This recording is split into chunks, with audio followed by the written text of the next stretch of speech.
everyone, welcome to Gyan achievers. How are you? I hope you all are doing well. तो आज हम start कर रहे हैं डिसोल्यूशन ऑफ फॉर्म. जो चैप्टर हम ओवर कर चुके हैं उसके कुछ प्रैक्टिकल क्वेश्चन करवा रही हूँ, जिससे हमें पूरे का पूरा ऑल कंसेप्ट जो है वो क्लैरिटी हो जाए. तो मैं एक क्वेश्चन स्टार्ट करवा रही हूँ आपको. तो उस क्वेश्चन का स्क्रीनशॉट आपको बोर्ड पे मिल जाएगा. तो लेट्स स्टार्ट.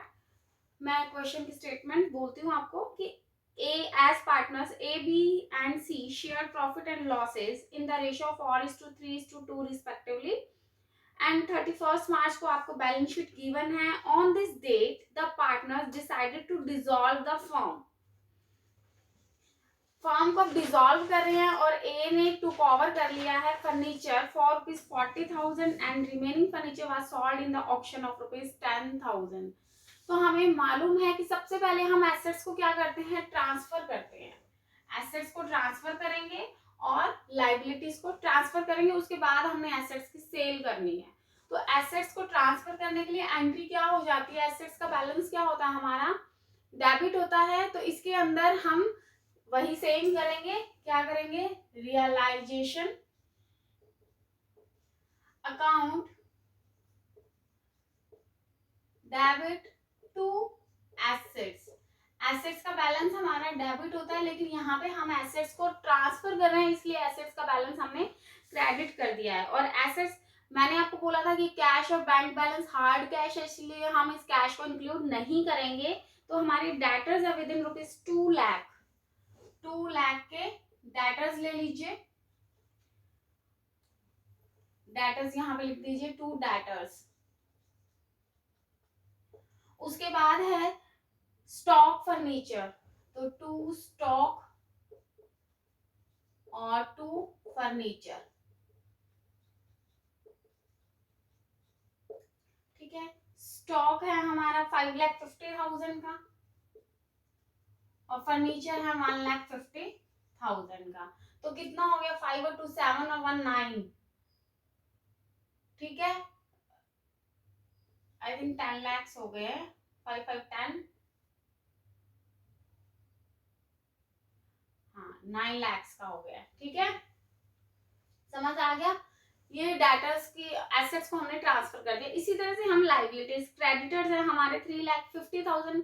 क्रेडिटर्स का बैलेंस, लाइबिलिटीज का बैलेंस हमारा क्रेडिट होता है, बट हम रियलाइजेशन में ट्रांसफर कर रहे हैं. तो एंट्री हो जाएगी creditors account debit to realisation account. ठीक है. अब क्रेडिटर्स कितने के हैं हमारे, क्रेडिटर्स हैं जी 3,50,000 के. तो 3,50,000 आप इधर डाल दीजिए. ओके. अब ये ट्रांसफर की एंट्रीज हो गई. अब हम स्टेटमेंट रीड करते हैं, स्टेटमेंट के अकॉर्डिंग क्वेश्चन को करेंगे. On this date the partner decided to dissolve the firm. A took over part of the furniture for ₹40,000. अब A ने एक फर्नीचर का पार्ट लिया है 40,000 का. तो डेबिट द रिसीवर 40,000. तो एज कैपिटल अकाउंट एंट्री हो जाएगी. A's capital account debit to realisation account within ₹40,000.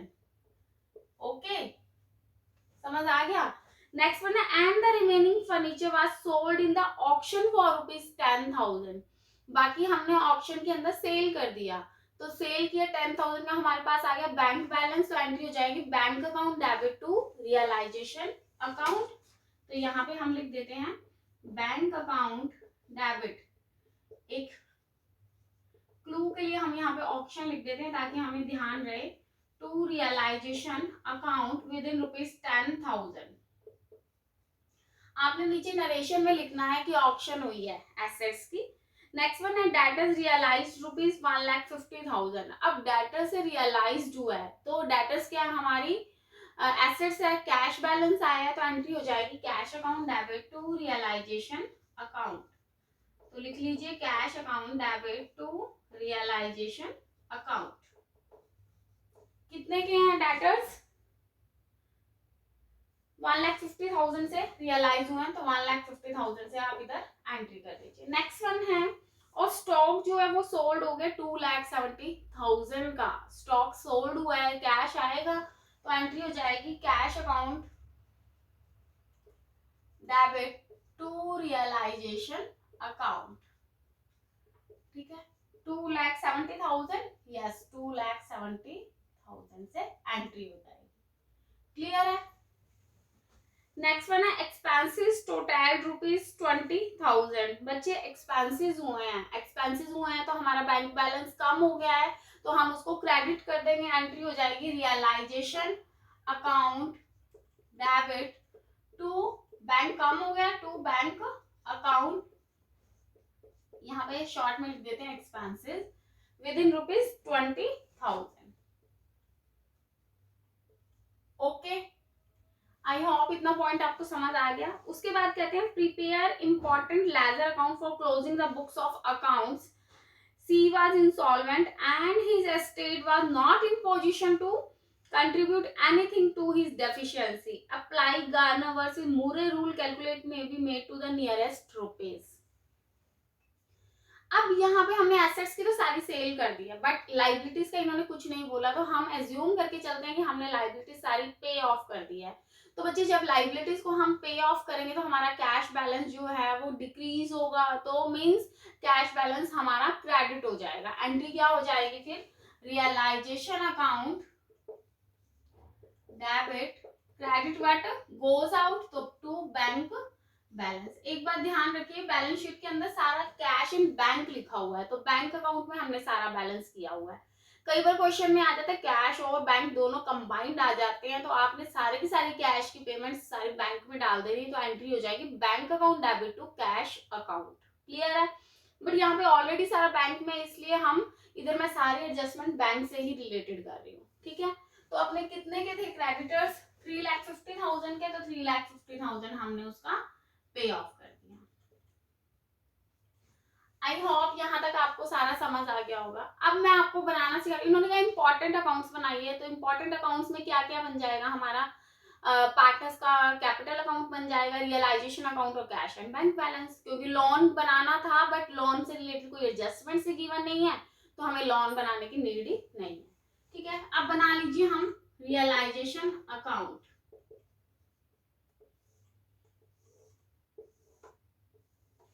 तो ये देखिए, देखते हैं रियलाइजेशन कहाँ का इफेक्ट हुआ है। टू डेटर्स स्टॉक फर्नीचर, तो यहाँ पे लिख दीजिए टू डेटर्स टू स्टॉक और to furniture within rupees 2,00,000, 5,50,000 और 1,50,000। Next one creditors account debit to realisation account, transfer हो रहे हैं क्रेडिटर्स रियलाइजेशन में, तो बाय क्रेडिटर्स अकाउंट लिख दीजिए कितने से, 3,50,000 से। समझ आ गया। उसके बाद A's capital account debit to realisation, जो ए ने एसेट्स को टेक ओवर किया था, तो उसकी एंट्री हो जाएगी बाय एस कैपिटल अकाउंट 40,000 से। नेक्स्ट वन है बैंक अकाउंट डेबिट, ऑक्शन हुई थी टू रियलाइजेशन अकाउंट, तो ऑक्शन में भी पेमेंट आ गई है, तो एंट्री हो जाएगी by bank account within ₹10,000।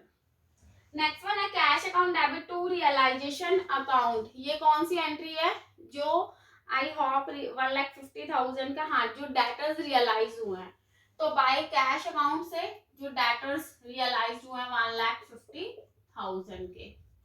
Next one 2,70,000 का और कुछ रियलाइज हुआ है, वो है स्टॉक, स्टॉक सेल किया है, तो बाय स्टॉक लिख दो, बाय बैंक लिखो, सॉरी ब्रैकेट में स्टॉक लिख देना,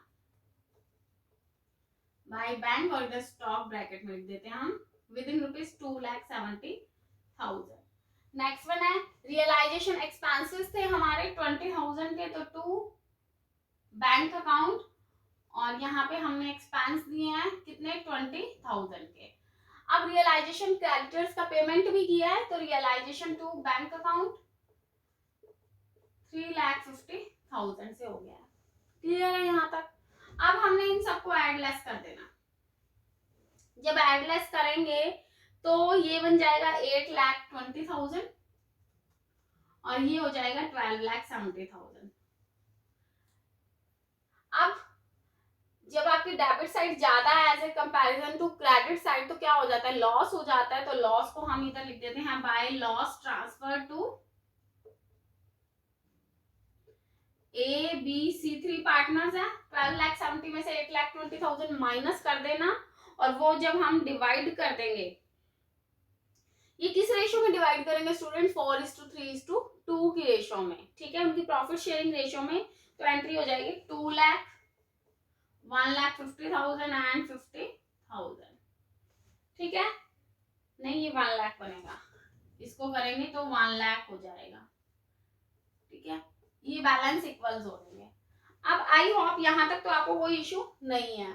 अब मैं एक बार रियलाइजेशन की एंट्रीज इरेज कर देती हूँ, क्योंकि हमने रियलाइजेशन अकाउंट बना लिया है। अब हमें बनाने हैं पार्टनर्स के अकाउंट और बैंक अकाउंट को बनाना है, तो रियलाइजेशन हम रफ कर सकते हैं, ठीक है। ये मैंने रियलाइजेशन को यहाँ से रफ कर दिया है, okay.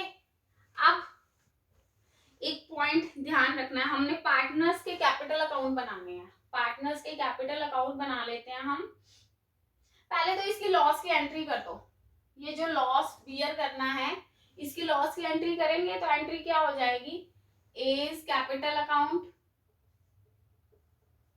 Debit, B's capital account debit, C's capital account debit to realisation account, ठीक है। 2 लाख, 1,50,000 एंड 1 लाख, टोटल कितना हो गया ये, 2, 3, 4,50,000, ठीक है। ये लॉस बियर हो गया, ओके। समझ आ गया आपको यहाँ तक कि सारे का सारा कि पार्टनर्स के कैपिटल अकाउंट्स की हमने कैसे इधर पेमेंट करनी है। अब एक बात बताओ, इसने बोला है कि प्रिपेयर करो, C was insolvent, C insolvent हो गया and his estate was not in position to contribute anything to his deficiency, कि अब वो इस एफिशिएंसी में नहीं है कि वो कुछ ला सके। अब लॉस हुआ है, जो लॉस हुआ है वो तो बियर किसको करना पड़ेगा, सॉल्वेंट पार्टनर्स को। कौन सा लॉस की बात कर रही हूँ मैं यहाँ पे, रियलाइजेशन की, 2 लाख और 1,50,000। सी को तो 1 लाख का लॉस है, एक बार सी को हम छोड़ देते हैं, बट जो 2 लाख और 1,50,000 ए और बी का लॉस था वो तो उसको लाना पड़ेगा, क्योंकि हमने यही स्टडी किया था कि जो सॉल्वेंट पार्टनर है फिर हम उनसे मंगवाएंगे और अगर एक्स्ट्रा हो तो हम उनको पे ऑफ करेंगे। तो यहाँ पे ये लॉस है 2 लाख और 1,50,000 का, ये हमें ए और बी से मंगवाना पड़ेगा फॉर्म में, क्योंकि अभी हमारी लाइबिलिटीज जो पे ऑफ करने लॉसेज है उनको बियर करने के लिए हमारे पास हार्ड कैश चाहिए। तो एंट्री क्या हो जाएगी, cash bank account debit to A's capital account और टू बी कैपिटल अकाउंट, ठीक है। ये जो लॉस हुआ है 2 लाख और 1,50,000 का, ये बियर करेंगे ए और बी, ठीक है। टोटल कितना मंगवा लिया हमने, 3,50,000 का। अब बात आती है सी की। सी की जो कैपिटल है बैलेंस शीट में देखिए, सी की कैपिटल कितनी है, 1 लाख की कैपिटल है, ठीक है। अब सी की मैं रियलाइजेशन अकाउंट को इरेज कर देती हूँ, क्योंकि रियलाइजेशन का हमारा सारा काम हो चुका है। अब 1 लाख की अमाउंट थी बच्चे, ये देखो 1 लाख सी के, मैं यहाँ पे सी का डिस्कस कर रही हूँ। 1 लाख था और उसमें से 50,000 सी की कैपिटल थी, 1,50,000 की, 1 लाख की, और 50,000 रियलाइजेशन का लॉस था। तो मैंने क्या किया, सी की कैपिटल में से 50,000 जो उसका लॉस था वो मैंने डिलीट कर दिया, कट कर दिया। तो अब उसके पास कितना रहेगा, 50,000 रहेगा, क्लियर है। तो अब सी की जो कैपिटल की डेफिशिएंसी हुई है वो कितनी हो गई है, 50,000 की। बात हुई थी कि गार्नर वर्सेस मुर्रे के रूल से कि जो भी डेफिशिएंसी होगी 50,000 की वो बॉर्न करेगा ए और बी, और किस रेशो के अंदर, उनकी कैपिटल की रेशो में। और ए और बी की कैपिटल कितनी दे रखी है जी, 4 लाख और 2 लाख। देखो 4 लाख और 2 लाख दे रखे, तो रेशो कितनी हो जाएगी, 2 1 जा 2 2 2 जा 4, 2:1 की रेशो में। तो 50,000 को अब हमें 2:1 की रेशो में डिवाइड करना पड़ेगा। समझ आ गया, 50,000 को अब 2/3 ए बियर करेगा और 50,000 का 1/3 बी बियर करेगा। समझ आ गया अब आपको? तो 50,000 का 2/3 बनेगा तो कितना बन जाएगा इसका शेयर? 33,333 रुपीज। और 50,000 का 1/3 जब बनेगा तो वो कितना बन जाएगा? 16,667 रुपीज। तो ये ए और बी को बियर करने पड़ेंगे। क्लियर हो गया अब आपको कि किस तरह से हमने ये क्वेश्चन को करना है। अब एंट्री क्या हो जाएगी इसके अंदर? अब सी का बियर कर रहे हैं तो एंट्रीज कर 33,333 हो गया है और सी की डेफिशिएंसी से हो गया, तो एंट्री हो जाएगी। अब ए और debit what comes in, credit what goes out. तो अब इधर हम कैपिटल अकाउंट ही बना लेते हैं, सीधा सा हिसाब कर लेते हैं। ये देखिए ए बी सी का, और इधर एंट्री कर देते हैं ए बी सी की। सबसे पहले तो हम इनके बैलेंसेस लिख देते हैं। बैलेंसेस कितने दे रखे हैं? 4 लाख, 2 लाख और 50,000 के। तो बाय बैलेंस ब्रॉट डाउन कर दीजिए। By balance brought down 4 lakh, 2 lakh और 1 लाख। 2,50,000 और 1 लाख, आई थिंक कितने ही है? 4 लाख, 2 लाख है बच्चे, 2 लाख दे रखा है। ठीक है, अब हम देख लेते हैं पार्टनर्स के कैपिटल अकाउंट में कौन सा इफेक्ट हुआ। एक तो ये हुआ है लॉस है, तो 2 रियलाइजेशन के अंदर लॉस डाल दीजिए। कितने का? 2 लाख, 1,50,000 और 1 लाख का। फिर ये वाला जो पेमेंट जो उनसे मंगवाया है हमने ए और बी से, जो डेफिशिएंसी हुई थी, तो बाय बैंक से कर दीजिए 2 लाख और 1,50,000 जो डेफिशिएंसी की है। उसके बाद ए ने जो एसेट ली थी 2 रियलाइजेशन करके, ए ने 40,000 की, उसकी एंट्री हो गई। उसके बाद क्या एंट्री हो जाएगी? आगे पार्टनर्स की तो कोई और एंट्री है ही नहीं, बस इतनी एंट्रीज हो गई है बैलेंसेस जो हमारा कैपिटल अकाउंट को अफेक्ट कर रहा है। अब एंट्री कर दीजिए आप इसके अंदर जो ये वाला अमाउंट लेके पे ऑफ करेंगे। ठीक है, तो 50,000 से डेफिशिएंसी, तो एंट्री क्या हो जाएगी? A's capital account debit, B's capital account debit to c's capital account. Deficiency की यही एंट्री करेंगे।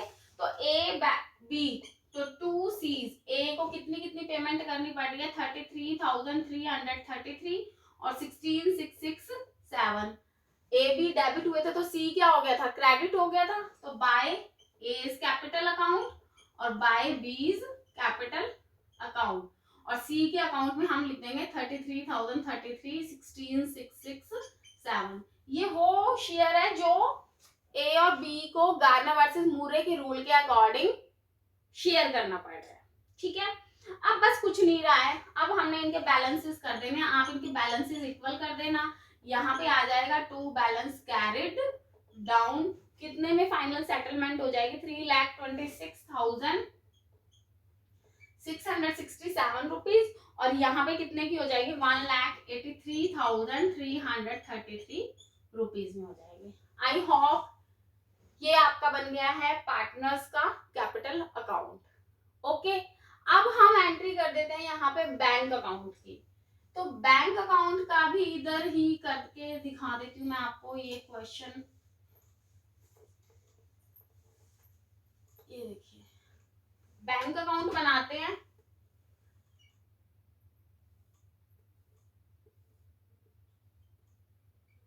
सबसे पहले बैलेंस, जो ओपनिंग बैलेंस दे रखा है, एसेट्स का बैलेंस क्या होता है? डेबिट होता है।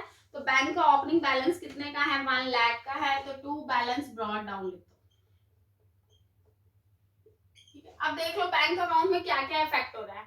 एक तो ए और बी जो लेके आए अमाउंट, तो 2 A's capital account, 2 B's capital account within rupees 2 lakh, 1,50,000। उसके बाद फिर ये जो ऑक्शन हुई थी, तो इसमें भी 2 रियलाइजेशन अकाउंट, ये ऑक्शन वाला पॉइंट है 10,000। फिर बैंक अकाउंट के अंदर 2 रियलाइजेशन अकाउंट जो 1,50,000 में एसेट सेल की है, 1,50,000 में। आई थिंक एसेट्स ही सेल हुई है ना 1,50,000 की। हाँ जी, डेटर्स रियलाइज किए हैं। उसके बाद फिर 2,70,000 की to realisation account, asset sale हुई। उसके बाद जो एक्सपेंसेस पे ऑफ किए हैं तो बाय रियलाइजेशन, इधर ब्रैकेट में लिख दो एक्सपेंसेस हुए 20,000 के, और 3,50,000 की जो लाइबिलिटीज पे की थी तो बाय रियलाइजेशन, और इधर लिख दो क्रेडिटर्स की जो लाइबिलिटीज पे ऑफ हुई है 3,50,000 की। यहाँ पे आई होप सारी की सारी एडजस्टमेंट्स हो गई हैं। और उसके बाद जो वो पैसा लेके आए थे ए और बी, ठीक है, तो ए और बी जो है पैसा लेके आए और उसको हमने लाइबिलिटीज को पे ऑफ करने के लिए कर दिया था। तो पे ऑफ करने के लिए जो एंट्रीज होगी, जो लाइबिलिटीज पे ऑफ करेंगे बाय ए और बाय बी, ए और बी जो पे करेंगे सी को, उसकी कितनी कौन सी थी, वो 3,26,667 रुपीज जो उन्होंने पे किया था आपको, जो पार्टनर्स के कैपिटल अकाउंट में था ना 3,26,000। आप सीधा मैं आपको ये बोल देती हूँ, पार्टनर्स के कैपिटल अकाउंट का जो कैरिड डाउन का बैलेंस था, ठीक है, जो कैपिटल अकाउंट से उसकी बात कर रही हूँ मैं यहाँ पे, और 1,83,333 रुपीज की बात हो गई है, ठीक है।